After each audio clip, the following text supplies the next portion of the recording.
কল্পনা করুন আপনি এমন এক জায়গায় আছেন যেখানে দিন আর রাতের কোনো পার্থক্য নেই।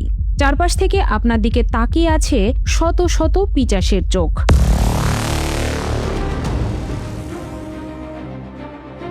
যাদের প্রতিটি নিঃশ্বাসে মিশে আছে রক্তের ঘ্রাণ। ল্যাটিন আমেরিকার ধূসর প্রান্তরে দাঁড়িয়ে থাকা এই দানবীয় কংক্রিটের নাম চেকট।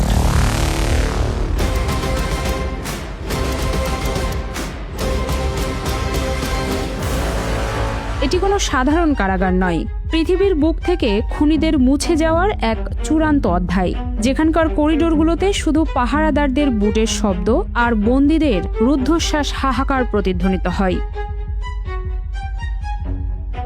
এই জমপুরীর নিশ্ছিদ্র নিরাপত্তা এখন আরও বড় এক আন্তর্জাতিক সমীকরণের অংশ।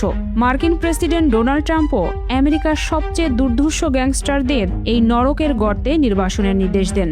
কুখ্যাত ট্রেন দে আরাগুয়া গ্যাংয়ের সদস্যদের হাত পা শিকলবন্দি করে যখন বিমান থেকে নামানো হচ্ছিল, তাদের চোখে মুখে তখন ছিল এক অজানা আতঙ্ক।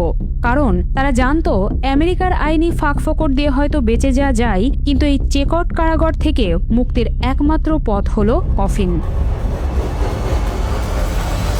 40,000 কয়েদি ধারণ ক্ষমতার এই জেলের অন্দরমহল যে কোনো সুস্থ মানুষের রক্ত হিম করে দেওয়ার জন্য যথেষ্ট। এখানে মানবিকতা এক নিষিদ্ধ শব্দ। প্রতিটি সেলের ভেতরে গাদাগাদি করে রাখা হয় 65 থেকে 70 জন কয়েদিকে।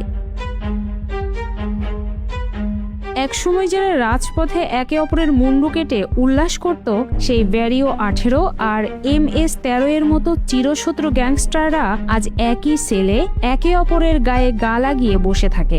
প্রতিশোধ নেওয়ার শক্তিটুকুও তাদের নেই, কারণ মাথার উপর 24 ঘন্টা জ্বলতে থাকা তীব্র ফ্লাডলাইটের আলো তাদের চোখের পাতা এক হতে দেয় না।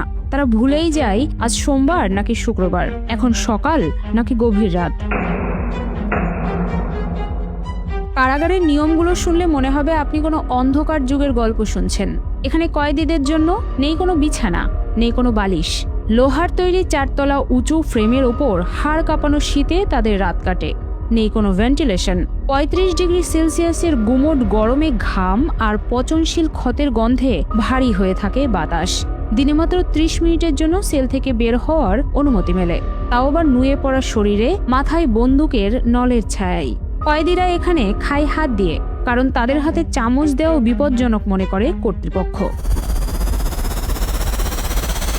এই কয়েদিদের শরীরের প্রতিটি ইঞ্চিতে আঁকা ট্যাটুগুলো স্রেফ নকশা নয়, এগুলো এক একটি লাশের হিসাব। কেউ 250 বছরের সাজাপ্রাপ্ত সিরিয়াল কিলার, কেউ বা 4 জন সেনা সদস্যকে জ্যান্ত পুড়িয়ে মারার কারিগর। এক সময়ের সেই দাপুটে খুনিরা এখন ন্যাড়া মাথায় সাদা হাফ প্যান্ট পরে পাথরের মূর্তির মতো করিডোরের লাইন দিয়ে হাঁটে। কারারক্ষীরা সবসময় মুখোশ পরে থাকেন, ভয়ে নয়, বরং কয়েদিদের পরিবারের রোষানল থেকে নিজেদের পরিচয় গোপন রাখতে। কারণ এই দেয়ালের বাইরে যারা যতই ক্ষমতাশালী হোক, ভেতরে তারা কেবলই এক একটি পণ্য। মানবাধিকার সংস্থাগুলো একে কংক্রিট আর স্টিলের গর্ত বলে চিৎকার করলেও বুকলে প্রশাসন অবিচল। গত 2 বছরে এই জেলের ভেতরে অন্তত 261 জনের মৃত্যু হয়েছে। কারো মৃত্যু হয়েছে নির্যাতনের কারণে, কেউ বা ধুকে ধুকে মারা গেছে চিকিৎসার অভাবে। কিন্তু এখানে কারো চোখের জল মোছার কেউ নেই। এটি এমন এক জেলখানা যেখানে কোনো আত্মীয় দেখা পাওয়া বারণ, কোনো চিঠিপত্র আসা নিষিদ্ধ। আইনজীবীর সাথে কথা বলা থেকে শুরু করে বিচার সবই হয় জেলের ভেতরে ভিডিও কনফারেন্সের মাধ্যমে। সবচেয়ে ভয়াবহ হলো ডার্ক সেল।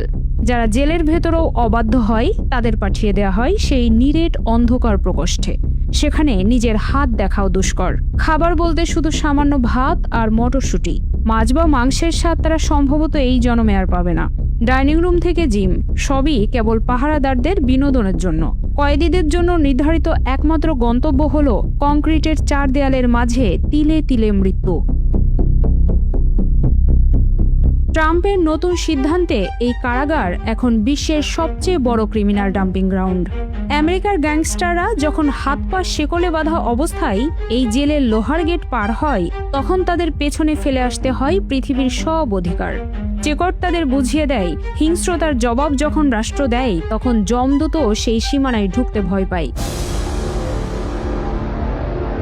পুতুলের মতো সারিবদ্ধ কয়েদিদের সেই হাড় চর্মসার শরীর আর ট্যাটু করা বিষণ্ণ মুখগুলোই আজ এল সালভাদরের নতুন বাস্তবতা। যারা একসময় রক্তের হোলি খেলতো, আজ তারাই এই অতি সুরক্ষিত খাঁচার ভেতর বন্দী হয়ে বিচারের প্রহর গুনছে। চেকটের প্রতিটি ইঞ্চিতে এখন মিশে আছে অপরাধ জগতের পতনের করুণ সুর। এই কারাগার থেকে কেউ কোনোদিন বের হবে কিনা তা হয়তো কারো জানা নেই, তবে যারা ভেতরে আছে তারা জানে তাদের শেষ ঠিকানা এই চার দেয়ালের ভেতরেই অন্ধকার কবরে।